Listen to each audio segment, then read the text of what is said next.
باللہ من الشیطان الرجیم بسم اللہ الرحمن الرحیم الحمد للہ والصلاۃ علی اہلہا۔ ایک بندہ حضرت امام زین العابدین علیہ السلام کی خدمت میں حاضر ہوتا ہے اور مولا سے پوچھتا ہے، مولا کیف اصبحت یا ابن رسول اللہ، مولا آپ نے صبح کیسے کی؟ تو مولا فرماتے ہیں، اصبحت مطلوبا بثمان خصال، جب میں بیدار ہوا تو مجھ سے 8 چیزوں کا مطالبہ کیا جا رہا تھا۔ اللہ تعالی یطلبنی بالفرائض، خداوند کریم مجھ سے واجبات کا مطالبہ کر رہا تھا، والنبی بالسنہ، اور رسول خدا مجھ سے سنت کا مطالبہ کر رہے تھے، والحافظان بصدق العمل، اور کرامن کاتبین مجھ سے نیک اعمال کا مطالبہ کر رہے تھے،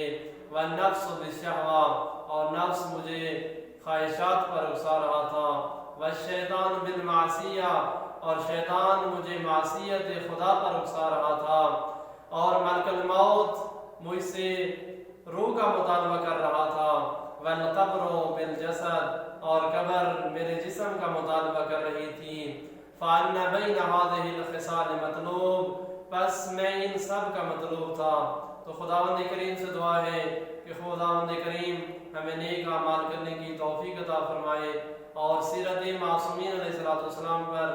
عمل کرنے کی توفیق عطا فرمائے۔